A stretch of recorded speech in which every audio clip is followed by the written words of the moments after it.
this week's Parsha of Achrai Mos-Kedoshim, we find a verse that says, Lo samad al dam re'echa. You shouldn't sit idly by and observe your friend dying if there's something that you can do about it. Most of us have never had the opportunity of doing this mitzvah. It never comes to us. But all the mitzvahs are relevant to us at all times and all places. The Baal Shem Tov explains that when you're learning something, of course, it has to have relevance.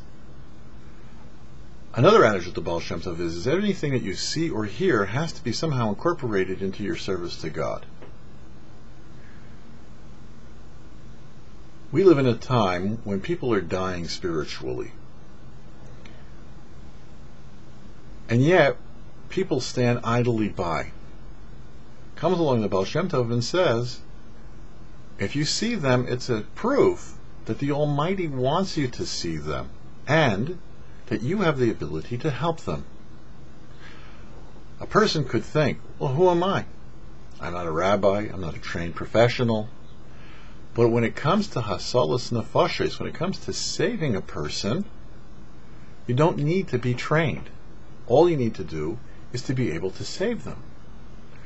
And so indeed, if a person only knows just an aleph, Lubavitch Rebbe would always say, teach that other person who doesn't know aleph. Even if you're just a very beginner, someone who knows nothing, who isn't even yet a beginner, will benefit from what it is that you're able to help them with. In other words, everybody has the ability to help someone else.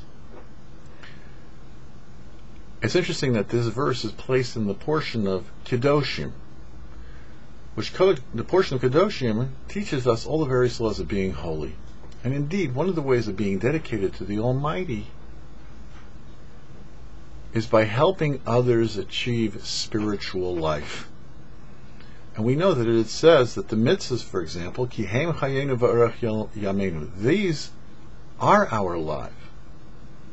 And we see a person who has the ability of doing Torah and mitzvahs and isn't, it then becomes our obligation to help that person. For the YouParsha, I'm Herschel Finman.